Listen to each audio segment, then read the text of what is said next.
사사기 마지막 말씀을 전하겠습니다. 사실은 사사기를 세부적으로 끊어서 전하면 한 30편 이상 되는 말씀을 전해야 되는데 저희 교회는 당분간은 성경을 전체로 보는 시간을 가지려고 합니다. 그래도 시간이 많이 걸리네요. 올해 말까지 하면 11기 상하 정도까지 가지 않을까 싶어요. 작년 월초에 연초에 창세기를 시작했는데 아무튼 여러분 성경을 통으로 또 하나님이 주신 메시지를 성경 전체로 보는 눈이 열리기를 바라고, 오늘은 사사기 17장, 18, 19, 20, 21장까지 마무리하는 장면이라서 조금 말씀이 스피드하게 그리고 주요한 요점만 전하니까 여러분 집에 가서는 말씀을 꼭 읽어보시면 도움이 될 겁니다. 최근에 그 경주 불국사에서 파는 부처빵이라고 있어요. 부처빵. 이게 부처 모양이에요. 사진 보면 부처 모양인데 이게 논란이 됐어요. 왜냐하면 이 아래 그 빨간색으로 그 박스 안에 성경 구절이 들어가 있어요. 부처빵이에요. 사도행전 19장 26절이에요. 그 액츠 1926 이렇게 딱 적혀 있잖아요. 아래 보이시나요? 이게 이제 성구가 들어가서 불교계에 난리가 났어. 감히 신성모독도 따로 없지. 어디 부처빵에 저 위에 봐봐요. 거꾸로요. 부처 핸즈업. 그러니까 사람들이 난리가 났어. 감히 이런. 그래서 막 상인이 난리가 났어요. 이거 성교를 왜 넣어놨냐? 이 성구가 에베소 지역에서 사도 바울이 복음을 전할 때 에베소에는 우상이 엄청 많았습니다. 그래서 뭐라고 사도 바울이 말했냐면 사람이 손으로 만든 신은 진짜 신이 아니다, 이런 구절이에요. 그러니까 이제 이 부처빵을 만든 사람은 부처는 진짜 신이 아니다 이런 뜻이 아니라, 혹시라도 여러분 생각해 보세요. 부처 모양의 신을 막 뜯어먹는다고 생각해봐. 불자들이 얼마나 기분 나쁘겠어요, 우리 부처님을. 그러니까 그렇게 오해하지 말라고, 이 빵은 신이 아니다 이런 의도로 나눴는데, 반대로 역효과가 일어나서 감히 우리 부처님 빵 밑에 성구를 넣어놔? 그랬더니 난리가 나가지고 이 상인이 말씀을 지웠어요. 상술이에요. 많이 팔아먹으려고 말씀을 가볍게 여기죠. 자기가 필요하면 적어놨다가 손해가 되면 버려버리는. 여러분, 이게 우스갯 이야기 같지만 우리 삶에도 말씀이 필요하면 받았다가 손해가 되면 버리는 일들이 없기를 부탁합니다. 인간이 왜 존엄하냐? 간단해요. 하나님의 형상이라서 존엄한 거예요. 인간이 왜 하나님 보실 때 무게가 있는 존재냐? 하나님의 말씀을 갖고 있기 때문에 그래요. 그걸 잃어버리면 인간은 가볍게 짝이 없어요. 근데 우리는 우리의 삶의 무게를 너무 상황 따라 이리저리 바꿔. 그래서 감정 따라 무게가 무거워졌다, 가벼워졌다. 여러분 어때요? 연애할 때, 김성무 지사 연애할 때 어때요? 막 무게가 어때요? 가슴이 두근두근, 내근. 너무 힘들 때는 어깨가 천근 만근, 그래서 만천근이에요. 이게 우리 감정 따라 상황 따라 너무 쉽게 우리 삶의 무게가 달라져요. 중심이 없어요. 할아버지 할머니가 오르막길을 가시는데 할머니가 너무 힘들어서 애교를 부리셨어. 할아버지 나 너무 힘든데 나 좀 업고 가. 그랬더니 할아버지가 눈꽃이롭지만 업어주셨어. 무거워. 할머니가 미안해서 무겁지? 그럼 무겁지. 얼굴은 철판이지, 머리는 돌이지, 간은 부었지, 많이 무겁지. 할머니가 불쾌해서 내려버렸어. 너도 업어줬으니까 나도 업어주겠다. 그래서 할아버지를 업었어. 할아버지는 신났어. 어때 할멈? 나는 당신에 비해서 가볍지? 그럼 가볍지. 머리는 비었지, 허파에 바람 들어갔지, 양심은 없지, 밥맛 없지. 가볍지. 사람의 무게가 이렇게 자기 감정 따라. 하나님은 우리를 보실 때 이렇게 무게를 재시지 않아요. 여러분, 성경은 우리의 무게를, 우리 중심을 보고 외모를 안 본다고 하시죠. 그래서 성경의 기록들을 봐보세요. 참 이상한 게 이스라엘 열왕의 역사를 보면 아합이나 여로보암 2세 같은 왕들은 문명이 어마어마하게 번창했던 왕들인데 놀랍게도 그들에 대한 기사가, 문명에 대한 기사가 한 구절도 등장하지 않아요. 그리고 그들의 악에 대해서만 성경이 딱 기록해 놨어. 하나님은 그들의 문명에 대해서는 하나도 무게를 재시지 않았다는 거예요. 사람들이 볼 때는 어마어마해요. 근데 하나님은 그거를 무게로 달지 않았어요. 하나님의 저울에는 1g도 올라가지 않아요. 그래서 성경에 하나님을 중히 여기는 자 그 사람을 높이고 하나님을 경히 여기는 자 그 사람은 낮추신다고 하셨어요. 성경의 계량법은 달라요. 처음 된 자보다 나중된 자가 먼저 된다는 계량법, 얼마나 이상합니까? 양 99마리보다 한 마리에 대한 무게가 훨씬 나간다는 하나님의 계량법. 지성이 뛰어난 어른들보다 어린아이와 같은 자에게 하나님의 나라가 임한다는 하나님의 계량법. 이상하지 않아요? 성경의 무게는 굉장히 달라요. 근데 우리는 세상을 살면서 이 무게감이 달라져요. 세상에 물들어. 그래서 내 안에 주신 진짜 하나님의 영광으로 인한 무게는 온데간데 없이 사라지고 세상에 물들어버려. 솜인데 솜도요, 물이 젖으면 무게가 엄청 나가죠. 솜의 원래 무게가 아니잖아요. 그렇게 물드는 거예요. 반대, 내 무게는 가볍기 짝이 없는데 거품이 많아. 거품. 삶에 거품이 왜 이렇게 많아요? 근데 걷어내고 나면 내 삶에 남는 거라고는 고작 요것뿐이에요. 그렇게 여러분, 사사시대가 망합니다. 왜 망하냐? 좀 어두운 스토리긴 한데 그 안에 담긴 게 가볍기 짝이 없어서 망해요. 너무 가벼워, 이리저리. 그래서 17장에서 21장까지 긴 스토리 같아도 사실은 오늘 저희가 읽은 17장 1절에서 6절 말씀만으로도 나머지 21장까지 내용이 다 해석이 되는 그 주요한 키워드가 오늘 본문이에요. 한 가정에서 시작된 겁니다. 그 가정은 미가라는 사람의 집인데 1, 2절을 보면 미가의 어머니가 어느 날 은 1,100을 잃었어요. 은 1,100 하면 어마어마한 돈입니다. 그러니까 은 하나가 4일치 노동자 품삯이니까 1,100이면 얼마나 5,000일 가깝게 되죠. 이 정도 노동자 품삯이니까 이걸 잃어버렸어. 그랬더니 미가가 그걸 찾았다고 가져왔어. 금세 해결된 것처럼 보이는데 사실은 그게 아니고 미가가 도둑질해 간 거예요. 그 아들놈이. 그걸 어떻게 알 수 있냐? 엄마가 은을 잃어버렸다 그랬더니 미가가 찾아왔는데 어디서 찾아왔다라는 출처가 없어요. 엄마가 여기서 잃어버리거나 떨어진 거 가져왔다 이런 출처가 없어. 그 말은 미가가 훔쳤다가 자기가 몰래 감췄다가 자기가 스스로 가져왔다는 뜻이에요. 그러면 미가는 왜 가져왔을까요? 여러분, 은 1,100개를 훔쳤을 정도면 미가가 웬만한 심장이겠어요?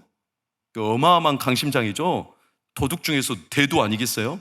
그런데 그런 놈이 엄마가 잃어버렸다고 당장 이걸 낼름 내뱉어요? 아니겠죠. 어릴 적 제 이야기를 좀 하면 저희 교회, 아버지가 섬기던 교회는 집사님 한 분이 약국을 하셨어요. 준약국. 그분의 이름이 최준. 그래서 준약국인데 어느 날 엄마가 저한테 약을 사오라고 돈 10,000원 쥐어주며 보냈어. 그런데 약을 사왔는데 엄마가 거스름돈, 엄마 약값 10,000원이래요. 거스름돈 내가 낼름 먹어버렸어. 그때는 도둑놈이 있어요. 지금은 아니니까 오해하지 마세요. 엄마가 금세 알죠. 엄마가 인생 구단인데 눈치 뻔하죠. 그래서 엄마가 놀라운 지혜를 발휘했어. 나를 앞에 놓고 최 집사님한테 전화를 하네. 그리고 물어요. 집사님, 아들이 약을 사왔는데 약값이 얼마예요? 남은 돈 얼마? 이거 묻지도 않아요. 나 떨리라고. 약값이 얼마예요? 이미 탄로 났지. 저 같으면 전화 못해요. 얼마나 부끄러운 일입니까? 왜? 아니, 목사 가정에 아들 새끼가 가더니 약값을 다 돌려버렸어. 엄마가 이걸 미치고 그 최 집사님한테 말해야 되는 거잖아요. 얼마나 부끄러운. 저 같으면 말 못하는데 엄마는 아들을 바로 잡아내고 싶은 거예요. 그래서 약값 얼마예요? 네, 알겠습니다. 끊었어. 저는 이미 다 탄로 났기 때문에 두 손 두 발 다 들었어. 그러나 이미 늦었어. 뒤지게 맞았어요. 그래서 제가 인간이 된 거예요.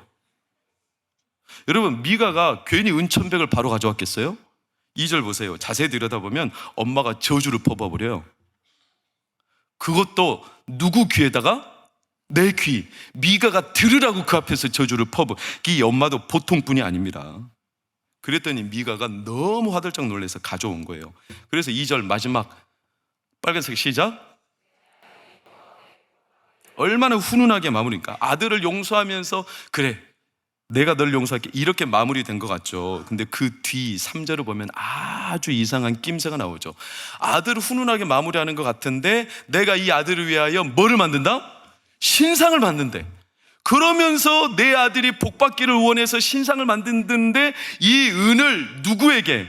하나님께 거룩하게 드린다. 이게 뭐 말도 안 되는 앞뒤가. 신상은 뭐고 하나님의 복을 받는다며. 근데 신상을 만들어. 신상 만들기에 은을 내놓는데 이걸 또 하나님 앞에 거룩하게 드리는 거래. 이게 앞뒤가 맞아요? 얼마나 이상합니까? 여러분 이렇게 생각해 보세요. 오늘 3부 예배 드리고 은혜를 많이 받았어. 많이 받기를 축복합니다.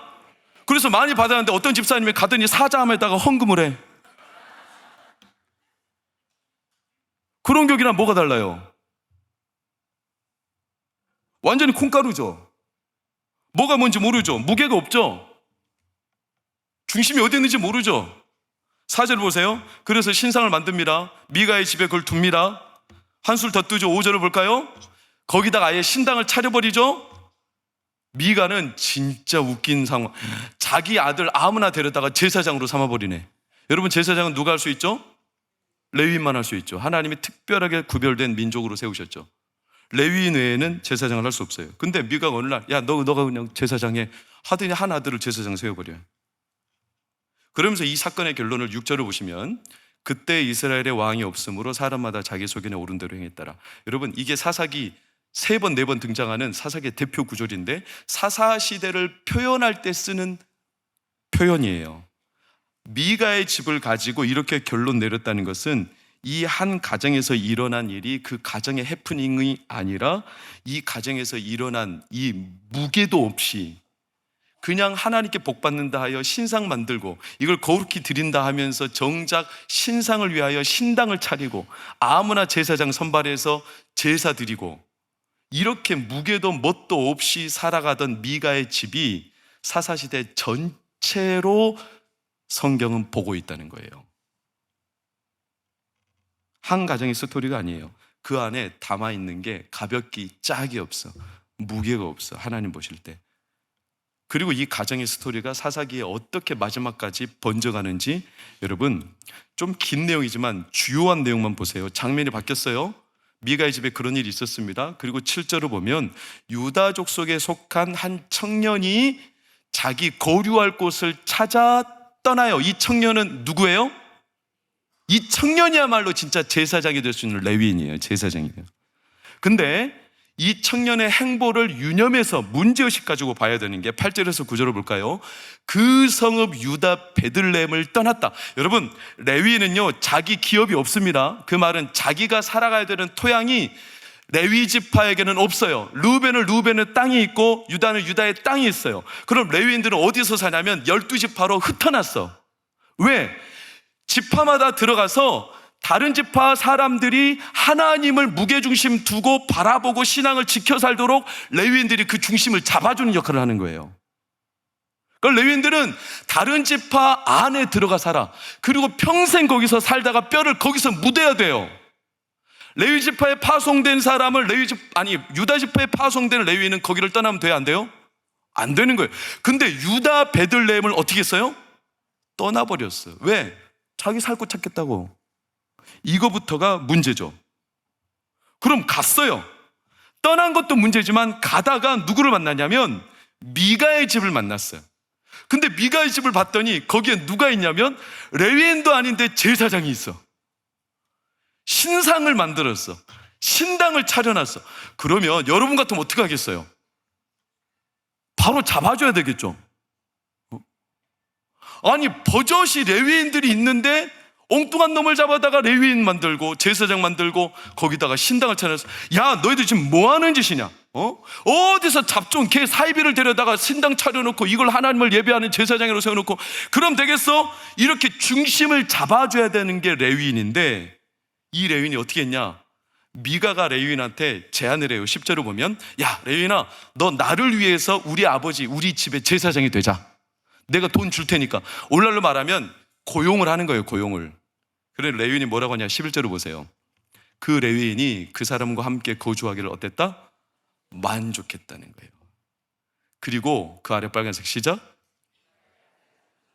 미가의 아들 중 하나처럼 되어버렸다. 이게 얼마나 참담한 거냐면 하나님의 존귀한 이 무게 있는 영광을 입었던 레위인이 자기의 이 영광스러움을 버려버리고 저급하고 천박한 신당의 제사장으로 전락했다는 뜻이에요. 그들 안에 진짜 무게가 뭘까? 뭘 담고 있을까? 아니, 적어도 유다 지파에 속했던 레위인이라면 달라야 되지 않겠어요? 유다 지파는 어떤 지파인데? 선봉장인데, 12지파 가운데. 그럼 그 다음 스토리, 다른 지파는 나왔을까? 18장 1절을 보면 단지파가 등장하죠. 근데 단지파는 처음부터 낌새가 좀 이상합니다. 그 아래 빨간색, 시작. 그때까지. 여러분, 사사기뿐만 아니라 여호수아가 죽은 지가 얼만데, 사사시대가 끝나가는데 아직도 하나님의 말씀을 따라 땅을 기업으로 못 얻었어. 누가? 단지파가. 그러니까 그들의 마음에 하나님의 말씀에 무게가 없는 거예요. 너희들에게 준 약속의 땅이 있어. 가서 정복해. 이런 지가 지금 몇 년인데 미그적 뭉개놓고 그냥 살아. 그럼 어디 살았냐? 2절을 볼까요? 소라와 에스다올. 소라와 에스다올 하면 떠오르는 인물이 있어야 돼요. 누굴까요? 삼손. 누구요? 삼손. 그렇죠, 삼손. 삼손이 어디에 거주했냐면 소라와 에스다올. 그 단지파의 후손이거든, 삼손이. 그러니까 이들은 뭐하며 살았다는 뜻이냐면, 삼손이 유적지에서 그 과거의 영광, 과거에 누렸던 찬란한 허울, 여기에 갇혀서 미그적 거품만 잔뜩 해. 무게는 하나도 없어. 그렇게 살고 있다가 용맹스러운 5사람을 선발했죠. 왜? 이제 좀 가보자 있는 거예요. 정복의 땅을, 우리가 차지할 기업을. 가다가 이들도 어디를 만났냐? 미가의 집을 만났어요. 그래서 그 미가의 집에 누가 있어요? 유다 지파에서 흘러온 레위인이 있어. 그럼 레위인이 지금 하나님의 영광을 위하여 그 영광스러운 이 직분을 갖고 레위 지파가 유다 지파를 섬겨야 될 상황인데, 그 떠나온 것도 잘못이고 신상을 섬기는 것도 잘못이면, 용맹스러운 5사람 정도 되면, 야, 너 그딴 식으로 하면 되겠냐? 이렇게 잡아줘야 될 거 아니에요? 그럼 이 레위인은 뭐라고 했냐? 이 단지파 사람들 만나서 4절을 보면요, 집으로 잘났다고 자랑해. 내가 이러이러하게 돈을 받고 미가의 집에 고용당했대. 이게 수치스러운 일인데 이걸 자랑 삼아 떠벌려. 그러면 이걸 보고 단지파 사람들은, 야, 너 지금 뭐 하는 짓이냐? 하나님의 영광을 담지한 자가 얼른 자리로 돌아가야지. 이렇게 말해줘야 되지 않겠어요? 네 사명, 너에게 주신 하나님의 그 영광이 얼마나 큰데. 그러기는커녕 19절을 보면 이들이, 너 미가의 집에 있지 말고 우리랑 함께 가서 우리와 함께 제사장을 하자. 윗돈 주고 쪽수로 밀어서 그 레위인을 빼가버려. 그랬더니 레위인은 어떻게 했을까요? 20절을 봐요. 쩔레쩔레 좋다고 또 따라가. 제사장이 마음에 기뻐하며, 그것도 하나님을 섬기는 법궤나 이런 것도 아니고 우상 섬기는 에봇, 드라빈, 색인 우상을 받아가지고 그들을 쫓아가. 이렇게 가벼워. 여러분, 왜 사사기가 말미에 이런 내용을 쭉 말해줄까요? 미가의 집에서도 이렇게 가볍게 그냥 자기 복을 위한다고 신상 만들고 아무나 뽑아다가 제사장 섬기게 하고, 그러다가 제사장 만나니까 이 제사장 돈 줘서 고용하고, 이 제사장은 기쁘다고 그 집에 들어가고, 그랬다가 단지파 사람들이 더 윗돈 줄 테니까 가져가니까 또 쫄래쫄래 쫓아가고. 왜 이렇게 가벼운 내용을? 여러분, 유다지파에 속한 이야기와 단지파에 속한 이야기를 왜 하냐? 이게 의도적인 거예요. 이스라엘은 지형적으로 보면 북에서 남, 이 지형 전체를 아우르는 관용구가 있는데, 그게 뭐냐면 단에서 부엘세바까지 이렇게 표현해요. 나중에 사사기 20장 1절을 봐도 지들끼리 치고받고 싸움할 때 단에서 부엘세바까지라는 문구가 나와요. 우리 한국 같으면 우리 한반도 전체를 가리킬 때 한라에서 백두까지 이렇게 표현하는 거나 똑같아요. 지도를 보면 저기 위에 빨간 점 어떤 지역이죠? 단이에요. 최북단 지역을 말해요. 제일 아래 남유다 바로 위쪽에 빨간 점 뭐죠? 부엘세바. 그러니까 단지파에 속한 스토리와 유다지파에 속한 부엘세바, 이 유다지파 스토리를 말하면서 이 이야기를 한 이유는 이스라엘 전체가 지금 가볍기 짝이 없고 깃털처럼 가벼워서 이리 날리고 저리 날리고 무게라고는 하나도 찾아볼 수 없고, 그냥 바람에 나는 겨처럼 자기들 좋을 대로 입만 막 가는 대로 그냥 팔아버리고, 자기가 귀하다고 여기면 얼른, 자기가 천하다고 여기면 얼른 내뱉어버리는. 그 시대에 담고 있는 풍조, 나를 위하여 제사장 되라, 내 아들을 위하여 신상을 만들겠다, 나를 위한다면 뭐든지 받아들이고 용납하고. 그래서 그 시대 풍조가 사사기 18장 7절 27절에 우리에게도 겨냥하듯 그 시대 풍조, 그 시대 사람들이 좋아하는 성향이에요. 염려 없이 살고 싶고, 이스라엘 사람도 아니고 약속의 백성도 아닌 시돈이라는 저 더럽고 흉악한 이방 민족의 그 우상 숭배를 따라 그래도 그들이 평온하니까 우리도 그들처럼 평온하게 살고 싶고, 안전을 원하고 부족한 것 없이 부를 누리고 살고 싶고, 그리고 마지막 빨간색 시작, 한가하고 걱정 없이 살고 싶은 게 그 시대 사람들의 풍조였다는 거예요. 딱 누구를 보는 것 같냐면, 너무 가슴 아프지만 오늘날 우리를 보는 듯해서 가슴이 찔려요. 무게중심이 없어요. 하나님이 그들을 보실 때 과연 무게가 얼마나 나갈까요? 시간 관계상 저는 20장, 21장까지 말씀은 더 전할 수가 없어요. 그것은 집에 가서 꼭 읽어보세요. 이 미가의 집에서 일어난 유다지파, 레위인, 단지파, 이 사건이 점점 번져서 나중에 이스라엘 전체가 화염에 휩싸여서 완전히 동족 상잔으로 사분오열되고 찢어지고 지들끼리 주고받고 싸우다가 레위인이 첩이 또 있어. 레위인의 첩 12토막 시체 사건 아시죠? 들어보셨죠? 그 끔찍한 사건들이 벌어지면서 사사시계가 말로를 향합니다. 하나님의 영광, 그 무게를 잃어버린 시대. 이게 참 가슴 아프고 어두운 이야기인데, 여러분, 우리는 피해가서는 안 돼요. 때로는 말씀을 들을 때 순하고 연하고 내 귀에 듣기 좋은 말씀만 듣는 건 복 아니에요. 좀 단단한 음식도, 여러분 조금 찔리는 음식도 받아 잡수시기를 축복합니다. 이 사사시대의 마지막 스토리는 우리를 겨냥하고 있어요. 이 시대라는 거예요. 편한 대로. 여러분, 제가 편자를 생각해 보니까 편자가 들어간 단어는 왜 이렇게 안 좋은 단어들이 많아? 편의, 편리, 편법, 편식, 편집, 편먹기, 편애, 편중, 편파, 편견, 그리고 편 중에 제일 애증스러운 남편.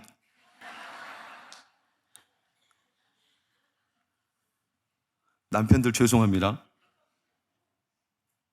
자기 편의대로, 자기 편리대로 편견 갖고 편중돼서 편차, 편파, 가볍기 짝이 없어. 입이 가볍기 짝이 없어. 생각이 가볍기 짝이 없어. 그러니까 자기 마음 가는 대로, 마음 먹으면 뭐든지 받아들이고 싫으면 내뱉고. 이 시대의 경향, 충동구매. 여러분, 말이 충동구매지 우리가 진짜 충동구매하는 것 같아요? 안 그래요? 마음에 몇 번 갖고 싶다, 갖고 싶다, 갖고 싶다 벼르다가 사는 겁니다. 반드시 삽니다. 절대로 사게 되어 있어요. 그래서 성경도 말했어. 바라는 것들이 실상이래. 오늘 기도해야지 이렇게 마음 먹었잖아요. 근데 못했어. 내일 기도해야지.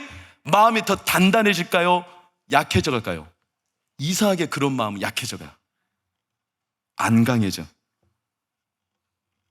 그냥 편한 대로, 가벼워. 여러분, 솔직하게 자기 마음의 손을 들어보세요. 나는 아침에 눈을 뜨면 그냥 아무 의식 없이, 생각 없이 스마트폰, 핸드폰부터 찾는다. 뭐가 왔는지 온 것도 없어, 솔직히. 근데 무조건 스마트폰부터 찾아. 스마트폰하고 혼연일체가 됐어. 습관적으로 들여다봐요. 틈만 나면 들여다봐. 엘리베이터 타면 옆 사람하고 말하기 뻘쭘하니까 들여다봐. 지하철에 허구날 이것만 들여다봐. 밥 먹을 때 들여다봐. 잠자기 전에 들여다봐. 일어나면 들여다봐. 하나님하고 연합해서 하나님하고 계속 들여다봐야 될 우리의 무게가 사라지고 스마트폰하고 삼위일체가 돼버렸어요. 부정할 수 없어요. 여러분, 오늘날 생각해 보세요. 오늘날 왜 이렇게 정신병이나 불안증이 심해져 갈까요? 저는 간단하다고 봐요. 인간 안에 있는 사람의 진짜 무게가 딱 잡혀 있으면 사람이 불안증이나 염려로 마음이 찢어지지 않는데, 마음이 너무나 가벼워요. 이리저리 쏠려. 그러니까 불안하고 계속 정신병과 같은 일들이 많아지는 거예요. 나라가, 경제가 어려워서가 아니에요. 음식도, 하다못해 음식도 온도가 적정 온도 아니면 썩어버리는 거 아시죠? 인간은요, 원래 36.5도예요. 아십니까? 추운 데 가도 몇 도죠? 30.5도예요. 더운 나라 가도 몇 도죠? 30.5도예요. 인간은요, 덥든지 춥든지 항상 36.5도. 왜? 생명의 무게가 거기에 있어요. 근데 여러분, 죽은 시체 보세요. 죽은 시체는 냉동고 20도에 넣어놓으면 시체는요, 영하 20도까지 시체가 변합니다. 시체요, 화롯불에 넣어보세요. 화롯불이 70도잖아요. 시체도 70도로 오릅니다. 왜요? 그 안에 생명의 무게가 없어요. 바뀌는 거예요, 온도가. 그것은 이미 썩었다는 뜻이에요. 영혼은요, 그렇게 무게가 중요해요. 우리 안에 하나님의 영광이 담겨 있을 때 그 사람이 사는 거예요. 근데 가벼워. 오늘날 왜 자살자가 이렇게 많을까요? 여러분, 우리나라가 자살자도 너무나 많지만 진짜 비참한 것은 자살 시도자는 3배 이상이 넘어요. 자살자 통계 말고 자살 시도자 통계 구글링 해보세요. 자살 시도자 통계가 어마어마하고, 그러니까 자살자는 실제로 자살해서 목숨이 끊어진 사람이고, 자살 시도자는 자살을 시도했는데 살아남은 사람들이에요. 그 자살 시도자 가운데는 3분의 2가 20대 청년들이에요. 왜 그런 줄 아세요? 자기 생명에 무게가 없어. 이 일이 날리고 저 일이 날려. 가진 게 없어서요? 아니요. 생명의 무게가 자기 안에 담고 있는 게 없어. 그러니까 당리당락, 일희일비, 그렇게 사는 거 아니에요. 여러분, 경제가 어렵다는 게 진짜 돈이 없어서 어려울까요? 브라질, 아르헨티나, 멕시코, 그들 가난한 나라인데 왜 가난할까요? 여러분, 돈이 없어서가 아니에요. 이 돈을 마약 카르텔이나 수많은 입속을 차리는 부패한 지도자들이 그 나라를, 경제를 망가뜨리는 거 아니에요. 그러니까 경제가 서민들 안에 흘러가지 않아. 그러니까 나라가 가난을 치닫는 거예요. 돈이 없어서가 아니에요. 여러분 보셨잖아요. 로또 당첨된 사람이 망하는 경우가 많아요? 잘 되는 경우가 많아요? 망하는 경우가 훨씬 많죠. 돈이 없어서 망합니까? 그 안에 담긴 게 썩은 거 아니에요? 그 안에 담긴 게 무게가 없죠. 저는 근데 참 가슴이 아픈 게, 일주일을 보내면서도 진짜 가슴 아픈 게, 이 나라가 그 짝이 될까 봐 너무 두려울 때가 종종 있어요. 우리나라가 참 좋은 사람들도 많은데, 저는 지난 주간에 너무 가슴 아픈 게, 진짜 화가 나는 게, 무소속, 전에는 더불어민주당이었지만 지금 무소속이죠. 윤미향 의원 봐봐요. 국회 안에 어떤 이런 내용은 좀 민감하지만 여러분, 때로는 저는 목회자가, 선지자들은 더 했어요. 그 나라와 그 민족을 향해서 더 날카로운 소리도 내뱉었어. 목회자가 때때로는요, 나라와 민족을 위해서요, 단언해야 될 때가 저는 있다고 생각합니다. 윤미향 의원이 국회 안에서 세미나를 열었어요. 세미나가 뭐냐면 남북 통일에 관련된 거예요. 근데 뭐라고 하냐면, 요약하면 이거예요. 북한이 저렇게 미사일을 쏴대는데 우리나라가 자꾸 으르렁대니까 북한이 더 쏴대는 거 아니냐? 아니, 소위 말하면 북한이 왜 저렇게 으르렁대? 좀 어르고 달래서, 좀 참아서, 북한을 좀 달래가지고, 그래서 평화통일을 이루어야지. 아니, 나 같아도 북한, 내가 김정은 입장이 이해가 된다. 북한이 왜 저렇게 무력통일을 하려고 하는지 나는 10분 공감이 된다. 100분 국회의원이 김정은이 전쟁으로 이 나라를 통일시키려고 하는 게 자기는 공감이 된대. 국회의원이.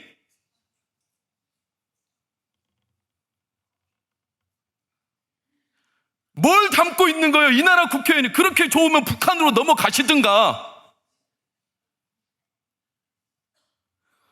도대체 뭘 갖고 있는 거예요, 그런 사람들은? 여러분, 근데 우리가 다른 말 할 게 없어요. 그런 국회의원을 누가 뽑았는데? 우리가 뽑았잖아요. 그러니까 우리가 정신 똑바로 차려야 돼요. 하나님의 영광이 뭔지, 이 나라를 왜 하나님이 복 주시는지. 여러분, 학생 인권 조례가 전국적으로 제일 먼저 폐지된 지역이 충남인 거 아십니까? 3개월 전에 그때 34명이 반대를 했고, 폐지해야 된다. 34명. 교회가 그렇게 막 힘을 줘서 말해요. 그 34명이 폐지를 시켰어요. 근데 반대파가 똘똘 뭉쳐서 재심의를 요청했어. 재심의를 요청했더니 이제 다시 투표를 해야 돼. 여기에서 이 34명이 와서 29명만 투표를 해줘도 이제 확 꺾어낼 수가 있어. 다시는 살리자 못해. 근데 29명 중에 2명이 안 와버렸어. 그래서 충청도에 폐지됐던 학생인권조례가 지난주 부활해버렸어요. 그 2명은 왜 안 왔을까요? 바빠서? 그럴 수도 있죠. 아니요, 사실은 진짜 무게가 분명하다면 왔을 거예요. 총선이 가까우니까 정치적인 민심을 활용해야 되겠고, 그래서 자기가 반대하면 손해를 볼 것 같고, 이리 팔리고 저리 팔리고 역사에 큰 악을 행한 겁니다. 여러분, 왜 이렇게 학생인권조례를 우리가 반대할까요? 학생인권조례는 간단합니다. 학생들을 방종으로 만듭니다. 성적인 문란. 그들에게 정신이 제대로 박히겠어요? 그들에게 돈을 많이 준들 우리 학생들이 잘 살겠어요? 돈이 많아도 망한다니까요. 왜? 그들 안에 무게가 온전하지 않아요. 참, 이번 주에 어떤 엄마가 쌍둥이 아들이 있거든요. 쌍둥이 아들 데리고 이제 뷔페에 갔어요. 저는 그 엄마 너무나 지혜로워. 뷔페에 들어갔는데 둘이 똑같이 생겼어. 한 녀석을 로비에 남겨놓고 한 놈하고만 들어갔어. 그리고 막 먹다가 아들을 화장실로 보내. 그럼 로비에 있던 애가 들어와. 그리고 이 녀석이 먹다가 또 화장실 가면 또 로비에 대기하고 있던 애가 또 들어와. 얼마나 지혜로워? 돈 안 내고? 그러다가 걸렸어요. 저 같으면 부끄러워서 나가죠. 돈 물고 계속 먹더래. 돈 냈으니까 먹을만 하죠. 근데 저는 그 아들들이 그 엄마를 보며 뭘 배울까? 과연 세상을 어떻게 살까? 여러분, 우리나라가 작년까지 출산율을 높이기 위해 쓴 돈이 320조입니다. 이게 푼돈이 아니잖아요. 돈을 그렇게 쏟아서 나라가 출산율이 높아졌습니까? 안 된다니까. 돈으로 안 돼요. 중심이 흔들려 있어요. 무게중심이 살았어요. 하나님의 영광, 이 땅을 사랑하는, 어떻습니까, 여러분? 사사시대는 오늘날 우리 시대랑 별반 차이가 없어요. 하나님을 향한 이 무게의 중심이 다 흔들렸어요. 너무 가벼워요. 여러분, 그러니까 종교개혁 시대 종교개혁자들이 루터, 츠빙글리, 칼빈, 이 사람들이 왜 이렇게, 오늘 마지막이죠, 솔리 데오 글로리아가 뭐냐면 오직 하나님께만 영광. 왜 이걸 외쳤던지 아십니까? 종교개혁 시대 교회가, 성도들이 너무나 가볍게 타락해버렸어요. 무게가 없어요. 그래서 어느 정도냐, 헌금함에 동전을 넣었어. 이 동전이 땡그랑 소리가 날 때 그들은 면죄부를 판매했죠. 그래서 자기 부모님이 지옥이나 연옥에 있다가 지상에서 헌금을 하는 그 소리를 듣고, 하나님이 그 소리를 듣고 자기 부모님을 지옥에서 천국으로 보내준다는 거예요. 이런 말도 안 되는 복음, 진리도 아닌 싸구려, 너무 쓰레기 같은 그들의 교리를 교회가 전파했어요. 하나님의 영광을 땅에 추락시키고 성도들로 하여금 세상에 물들어서 무게도 없이 살아가게. 그러니까 교회가 무너졌고 성도들이 무너졌고, 모든 시대마다 바로미터가 있어요. 더 이상 넘어가면 안 된다는 경계선이 있는 거죠. 사사시대는 레위인이 끝 최후의 경계선 바로미터예요. 근데 이 레위인이 미가의 집의 제사장으로 팔려가 버리고 단지파의 제사장으로 팔려갔다면 다른 백성들은 보나마나 뻔하죠. 바로미터가 붕괴가 됐어. 오늘날도 마찬가지예요. 교회에 있는 성도들이 이 세대, 이 세상의 바로미터인데, 성도들의 안에 영혼의 무게중심인 하나님의 영광이 세상에 가치없는 것들로 너무나 쉽게 바뀌고, 이것들이 너무나 가치없이 팔려나가 버리고, 교회의 바로미터가 무너지니까 세상의 기준이 사라지고, 세상이 무너지는 것은 이제 속수무책이에요. 여러분, 우리는 예외일 수 없어요. 제사장만 무너진다고 생각하지 마세요. 우리는 누구냐면 베드로 사도는 2장이 말했어요. 너희는 택하신 족속이요, 너희는 왕 같은 제사장이라. 우리가 제사장이에요. 가정의 제사장입니다. 여러분의 기업의 제사장입니다. 여러분의 삶의 제사장입니다. 여러분의 영혼의, 여러분의 가정의 삶의 무게중심이 뚜렷하지 않으면 무너지게 되어 있어요. 담아야 될 것을 담아야 되는데 성도가 추락하는 순간 모든 게 추락하게 되어 있어요. 그게 사사시대의 말로 아닙니까? 이것을 사사기 20장 6절은 뭐라고 딱 두 단어로 표현했냐? 음행과 망령. 여러분, 음행과 망령하면 떠오르는 인물이 있어야 되는데 그 인물이 누구냐면 에서예요. 히브리서 12장 16절을 보면 음행하는 자, 누구? 한 그릇 음식을 위하여 장자의 명분을 판 에서와 같이 망령된 자. 음행과 에서가, 망령이 나오죠. 이게 에서는요, 자기 눈앞에 있는 즐거움, 한 그릇 식물 먹으려고 하나님의 영광을 팔아버렸어요. 이게 음행이에요. 음행은요, 이성적인 쾌락이 아니에요. 성적인 쾌락을 음행이라 하지 않고 내 눈앞에 있는 당장의 즐거움 때문에 훗날 일어날 일을 신경도 안 쓰고 지금 것을 팔아먹어버리는 거예요. 내 자녀들 세대를 위하여, 우리 후손들을 위하여, 이 시대가, 이 나라가, 이 민족이, 우리 어른들이, 동방교회가 자녀들 세대를 위하여, 하나님 앞으로 일어날 우리 자녀들 세대를 위하여 팔아야 버리지 말아야 될 것들을 너무 쉽게 팔아버려요. 그게 음행이에요. 그만큼 태도가 가벼워졌다는 거죠. 에서가. 여러분, 박신일 목사님의 설교집에 보면 그분이 이렇게 표현했어요. 알렉산더 화이트라는 신학자가 에서가 그냥 그날 팥죽 한 그릇에 자기 장자권, 하나님의 영광을 팔지 않았을 거라는 거예요. 그렇게 바로 팔지 못해. 왜냐? 사람은 계속 생각을 숱하게 할 거라는 거예요. 그러니까 에서는 이미 마음속으로는 몇 번이나 팔았다는 거죠. 이걸 누가 옆에서 봤을까요? 야곱이 봤어요. 야곱이 형을 보니까 형이 평소에 하나님이 주신 영광과 이 귀한 기쁨을 가볍게 여겨. 그러니까 야곱이 이걸 딱 팥죽 한 그릇으로 따올 수 있을 것 같아. 야곱이 간교하지만 그걸 이미 알았다는 거예요. 그만큼 에서가 태도가 가벼웠다는 거예요. 그 마음에 하나님이 없어요. 이건 사실 저희들한테 하는 성경의 경고이기도 해요. 저는 저 자신에게 던지는 이 메시지에 가슴이 너무나 찔끔하고 아파요. 저 자신이 더 찔려야 돼요. 여러분보다. 여러분은 사실은 하나님 앞에 중심을 잡고 살아가고 있으니까 하나님이 이 나라 민족을 지키시는 거 저는 확신합니다. 제가 요즘에 얼마나 가벼운 사람인가 처절하게 깨닫고 있어요. 눈앞에 일어나는 현실 때문에. 때로는 냉탕, 때로는 열탕. 좀 이렇게 여건이 조금 괜찮아 보이면 금세 내 마음이 막 가벼워져. 좀 환경이 어려워지고 어려움이 닥치면 내 마음이 금세 막 천근만근이. 인간이니까 당연한 것 같지만 그러나 내 마음의 중심과 기준이 나도 모르게 늘 흔들린다는 걸 내가 처절하게 깨닫고 있어요. 어쩌면 지금 당하는 내 어려움은 나를 하나님의 순전한 영광으로 붙들기 위해서 나를 단련하신다는 생각이 들어요. 아내가 수술을 마치고 이번 주 끝냈어요. 여러분 기도 덕분에. 한 주 전에 토요일만 해도 수술이 너무 위중하다고 그랬어요. 의사는 이제 생명이 오갈 수 있는 상황이라고까지 말했었으니까. 근데 여러분이 우리 성도님들의 기도가 얼마나 빡센지 아내가 수술을 잘 마치고 일반 병실로 옮겼어요. 옮겼는데 막 혼자 뭐라고 중얼중얼 거려. 정신도 없을 텐데 지금. 뭔가 해서 제가 귀를 대봤어요. 그때 뭐라고 했냐면 눈 감고 정신도 없을 텐데 복음을 듣고 싶은 사람은 저한테 오시면 제가 복음을 들려줄게 이 말을 하고 있는 거예요. 그러니까 아무도 안 들리잖아요. 중얼거려. 그러니까 자기도 답답한지 막 크게 말해.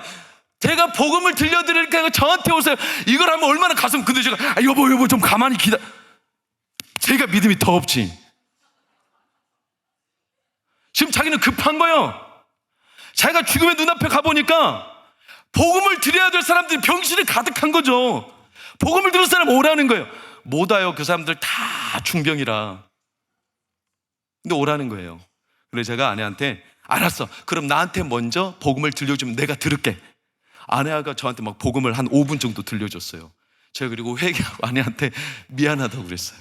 내가 똑바로 하나님 앞에 중심을 바로 잡겠다. 아내가 대단하다는 뜻이 아니에요. 그래도 그 안에 하나님이 그래도 무게를 잡고 계시구나. 여러분, 이 시대에 하나님의 영광이 회복되어야 합니다. 가장 긴급한 일입니다. 그걸 성경은 부흥이라고 합니다.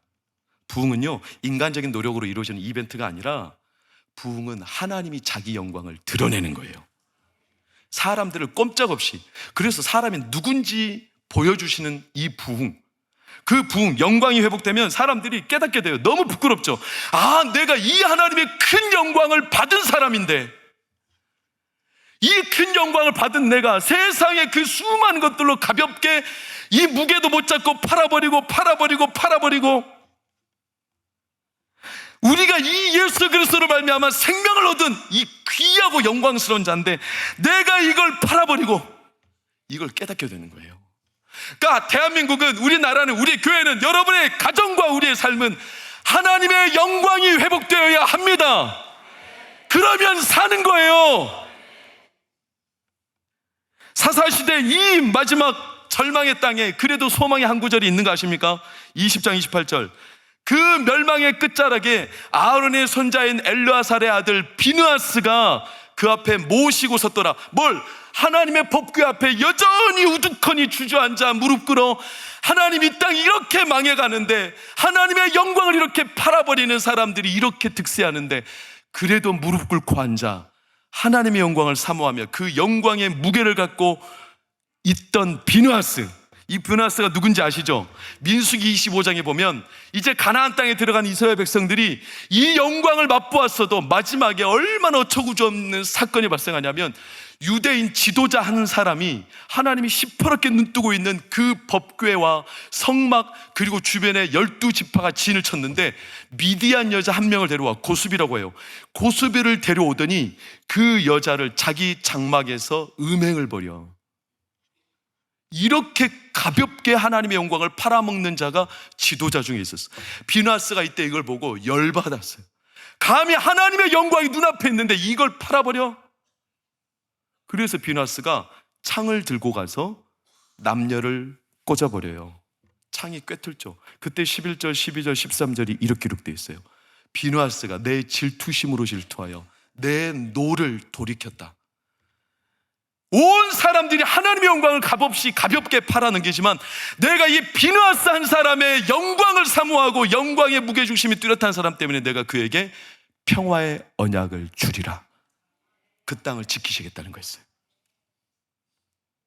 소망이에요, 소망. 아무리 세상이 무너져도 여러분, 동방교회 하나님의 영광을 사모하는 여러분 때문에 이 나라를 지키십니다. 믿으시기를 축복합니다. 한 사람 때문에 늦지 않았어요. 다른 것 탓할 필요 없어요. 우리도 자유할 수 없어요. 그러나 늦지 않았어요. 하나님께서 영광을 사모하는 그 한 사람. 그래서 아브라함한테 찾아왔던 예수님이 저 소돔성이 멸망해야 되는데, 아브라함이 물어요. 50명이면 45명, 40명, 30명, 20명, 10명, 그래도 내가 소돔성을 지키리라. 10명까지 내려갔어요. 그 말은 하나님이 한 명만 하나님의 영광을 붙들고 사는 자들이 있어도 내가 그 땅을 지키리라. 늦지 않았어요. 믿음이 없어요? 믿음으로 못 살았어요? 괜찮아요. 오늘부터 우리 동광교회, 여러분, 여러분의 가정, 여러분의 자녀들, 내 안에 가볍게 하나님의 영광과 바꿔왔던 것들이 있다면 싹 다 하나님이 오늘 치워버리시고 여러분의 가정에 하나님의 영광이 회복되기를 축원합니다. 이걸 이루셨던 분이 예수님도 똑같이, 예수님이요 그 영광이 짓밟히고 교회의 영광, 하나님의 영광이 짓밟힐 때 예수님이 스스로 창에 자기 옆구리가 찔리며 이 영광을 함부로 하지 말라고 그랬어요. 자기 목숨을 내어놓은 교회의 영광. 그래서 예수님은 히브리서 12장 2절을 보면 자기 앞에 기쁨을 위하여 십자가를 참았다. 음행은 당장 눈앞에 짓는 즐거움 때문에 멀리는 생각도 안 하고 팔아버리는 가벼운 태도로 망하는 사람들이 있지만, 예수님은, 비느하스는 앞으로 하나님이 주실 이 미래의 영광을 위하여 그걸 붙들고 자기 앞에 있는 십자가를 참았다는 거예요. 믿음으로. 여러분, 그러니 이제는 사사기를 마무리하며 우리에게 한 가지 소망밖에 없어요. 우리가 뭘 할 수 있는 게 없어요. 우리는요, 우리 안에 하나님의 영광이 없으면 우리는 껍데기에 불과해요. 그래서 저는 담대히 외칩니다. 여러분, 동광교회 안에 우리는 비록 가진 거 없고 우리는 진짜 할 수 있는 게 없어도 하나님의 영광을 사모합시다. 하나님의 영광 회복되기를 축원합니다. 하나님의 영광을 사모하는 자를 통해 이 땅을 하나님이 붙드십니다. 부흥을 사모합시다. 하나님, 이 땅에 부흥이 회복되게 하여 주옵소서. 이 땅에 하나님의 영광이 회복되게 하옵소서. 예수님의 병자를 만날 때마다 병자들에게 말했어요. 병이 떠나라, 귀신아 떠나라. 왜 그러실까요?